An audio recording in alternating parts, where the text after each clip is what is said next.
Executive Director, Founder, and Pastor Neil Fernandez.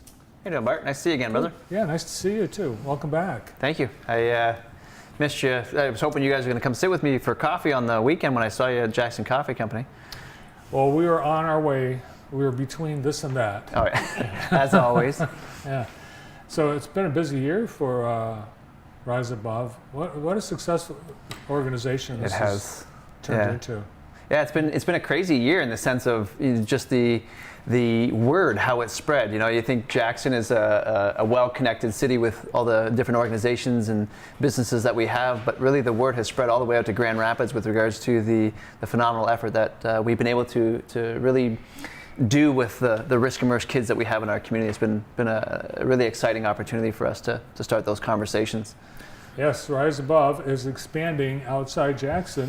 We are the victim of your success. We are, you know, and it's been kind of crazy as we've gone along. This idea that we thought Jackson would be this little grassroots thing that we do here and help as much as in this community as we could. But it's been phenomenal to see as we've talked about it with other communities how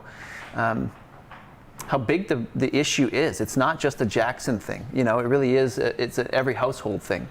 So it's Grand Rapids. We've been contacted by folks in Detroit, and I've even started having some conversations with some folks out of Lansing. So it's going to be, I'm confident that we'll be statewide probably within 5 to 10 years. It wouldn't surprise me one bit the way this conversation is growing.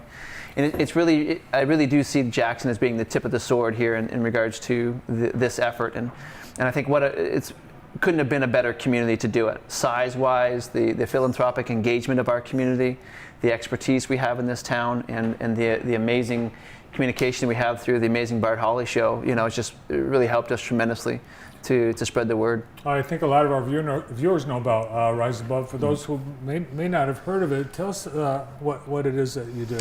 So Rise Above works with all 13 school districts, including the ISD here in town. And what we do is we work with all of their risk-immersed or at-risk kids, those who have been suspended long-term, expelled for bringing weapons to school, whatever it might be. And more we're starting to work collaboratively with schools to be preemptive, to identify those students who are on track to be removed from school for behavioral reasons or whatever the case may be. And what we do is we provide them a school-like setting that provides the math and the science that they need to be successful. But at the same time, what we do is we provide them with an opportunity to restore themselves relationally with the community. So through counseling, different relationship therapy stuff, different life skills events that we do and different activities in our community, what we do is we provide the students an opportunity to get reconnected.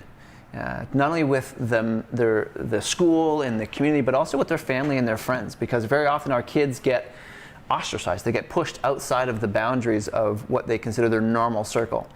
And so we do our best to try and heal as much of the relationship with the community. I love some of the pictures you're showing, but the idea that these kids really are pushed out to the fringe and they don't get a chance to stay connected. Yeah, because these are kids that essentially they get a lifetime ban from school, and not for Rise Above, that for a lot of them that ends their opportunity. Yeah, we are really the only option for a student who brings a gun to school to continue their education at this point, because with the zero tolerance offense, they really cannot go to any academic institution in the state at that point.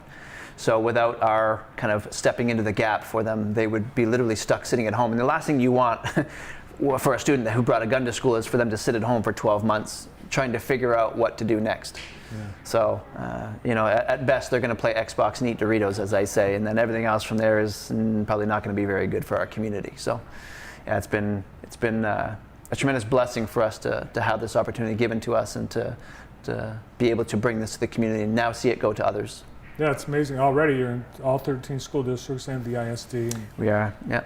And I was surprised when you started. I thought, wow, this is going to be a hard story to tell, to get educators to buy into it, but it didn't take, it wasn't that hard, was it? No, it wasn't actually. And I'll tell you, one of the superintendents said it best when he said, Neil, you've given our community something better to say besides good luck.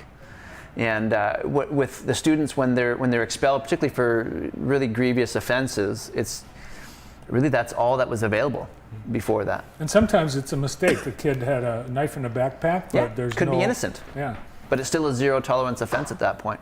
So in one of the pictures you showed was of a student who graduated this year. So we literally save 18 years of education for a lot of students, where without this type of intervention, a student would not, or be very limited in their ability to graduate, particularly as a senior. And I can't tell you how many times we've come across a student who literally is at the end of their academic career and does something silly. And without this type of intervention, they literally would have, and the joke is, it's not about the graduation for the student, it's about that one picture from mom that she's waited 18 years to get. Right. And it could be a senior prank that did it to him. Could be anything. And I tell you, this particular young man, when he graduated, I called his grandfather first because the grandfather was very invested. And it was one of those things where just the response from the grandfather was overwhelming to me. You know, we both literally cried on the phone for the success. Absolutely.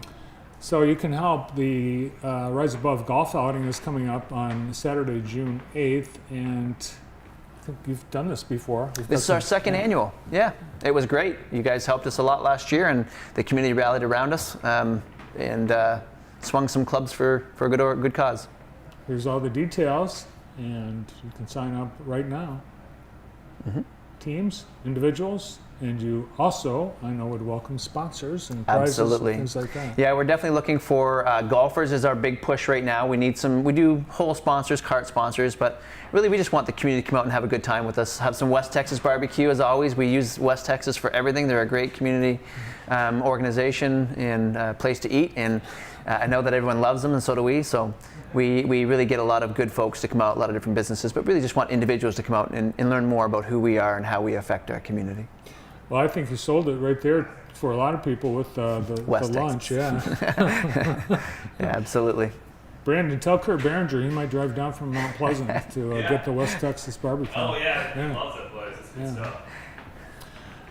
The expansion to Grand Rapids, you're already working on that.